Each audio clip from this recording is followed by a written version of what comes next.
আপনাদের বলছি, আপনার যে সহযাত্রী আপনার কাছে বা পাশে বসে আছে, যে আপনার সঙ্গে নিত্যযাত্রা করে, অথচ আপনি জানেন সে হয়তো টিকিটও কাটে না, এইখানেই আমরা পূর্ব রেলের তরফ থেকে একটা স্পেশাল ড্রাইভ নিচ্ছি।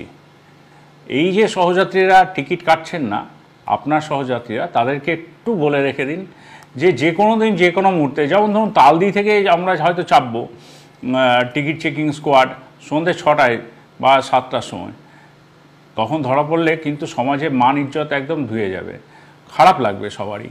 বা এটাও হতে পারে আমরা যারা হাওড়া ডিভিশনের যাত্রী তাদের কথাও বলছি, তাদের জন্য আমরা হয়তো আরামবাগে চাপলাম, মানে এমন একটা লোকেশনে চাপবো যেখানে হয়তো মানে কোনোদিন আশাও করেননি মানুষজন যে আমরা টিকিট চেকিংয়ের জন্য ওই সন্ধ্যাবেলায় 7টা বা 8টার সময় আমরা টিকিট চেকিং করব। এটা উদ্দেশ্য কিছু নয় যে টিকিট চেকিং করে আমরা রেলওয়ে প্রচুর লাভ করবে, এটা নয়। কিন্তু যেটা উদ্দেশ্য সেটা হলো যে আপনার সহযাত্রীকে একটু বুঝিয়ে দেওয়া যে মানুষের উপকারের জন্য রেল এই কাউন্টারগুলো করেছে, ইউটিএস সিস্টেম করেছে যাতে সহজে টিকিটটা কাটতে পারে। আর বাসের থেকে রেলের ভাড়া অনেক কম, টিকিটটা যদি নিয়ে নেয় হাতে তাহলে তো অনেক সুবিধা, এই সামাজিক অসম্মানটা তো হয় না।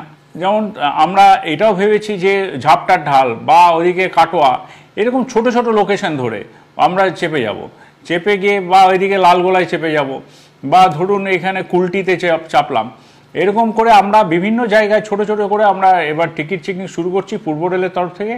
শুধু আপনাদের কাছে এটা বিনীত অনুরোধ, আপনার সহযাত্রী যে টিকিট কাটছে না তাকে টিকিট কাটান, মাত্র 5 থেকে 10 টাকা মাত্র ভাড়া, যেখানে বাসে অন্তত 50 টাকা 70 টাকা 100 টাকাও বাস ভাড়া হয়ে যায় সেই সমদূরত্ব জার্নি করতে গেলে।